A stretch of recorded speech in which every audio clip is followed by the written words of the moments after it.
काँग्रेस खासदाराचा केरळ दौरा, अज्ञातांनी ताफा अडवला, कुणाला केली मारहाण जाणून घेण्यासाठी हा व्हिडिओ शेवटपर्यंत पहा. काँग्रेस खासदार शशी थरूर यांच्या ताफ्यावर हल्ला झाल्याचं समोर येत आहे. केरळ विधानसभा निवडणुकीच्या पार्श्वभूमीवर UDF उमेदवार AP अनिल कुमार यांच्या प्रचारासाठी शरीर थरूर जात होते. केरळमधील मलप्पुरम जिल्ह्यातील वंडूर या भागात हा हल्ला झाल्याचं समजतंय. अचानक काही अज्ञातांनी शशी थरूर यांचा ताफा अडवला आणि सुरक्षा रक्षकाला मारहाणही केली. शशी थरूर यांच्या टीमनं दिलेल्या माहितीनुसार थरूर हे 2 वाहनांच्या ताफ्यातून प्रवास करत असताना ही घटना घडली.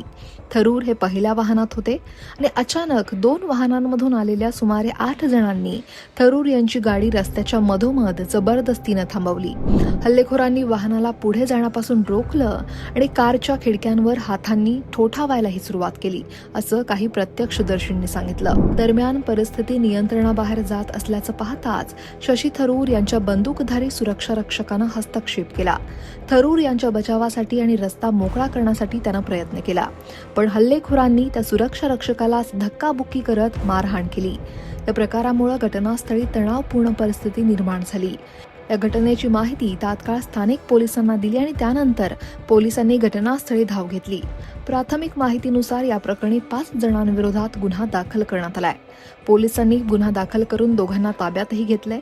तर आता हा हल्ला पूर्वनियोजित होता की रस्त्यावरील वादातून झाला याची चौकशी सुरू आहे. या हल्ल्यामुळे केरळच्या राजकारणात मोठी खळबळ उडाली आहे. काँग्रेस पक्षानं या हल्ल्याचा तीव्र निषेध केलाय. लोकशाहीत अशा प्रकारे हिंसाचाराला स्थान नाही, अशी प्रतिक्रिया काँग्रेसच्या नेत्यांनी दिली आहे. शशी थरूर यांच्यासारख्या वरिष्ठ नेत्याच्या ताफ्यावर हल्ला होणं ही गंभीर बाब असल्याचं मत अनेक राजकीय विश्लेषकांनी व्यक्त केलंय. पोलिसांकडून हल्लेखोरांचा शोध घेण्यासाठी पथकं नेमण्यात आली आहेत आणि पुढचा तपास सुरू आहे. पण राजकीय नेत्यांच्या दौऱ्यावेळी सुरक्षेचा प्रश्न नेहमीच ऐरणीवर असतो.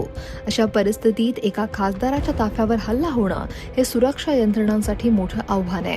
केरळ विधानसभा निवडणुका जवळ येत असतानाच घडलेल्या या घटनेमुळे निवडणुकीच्या काळात राजकीय वातावरण अधिक तापण्याची गरज आहे. प्रशासनानं नेत्यांच्या सुरक्षेबाबत अधिक सतर्कता बाळगण्याची गरज या घटनेनं अधोरेखित केली आहे. या संपूर्ण प्रकाराविषयी तुम्हाला काय वाटतंय? कमेंट नक्की करा आणि लोकमत सबस्क्राईब करायला विसरू नका.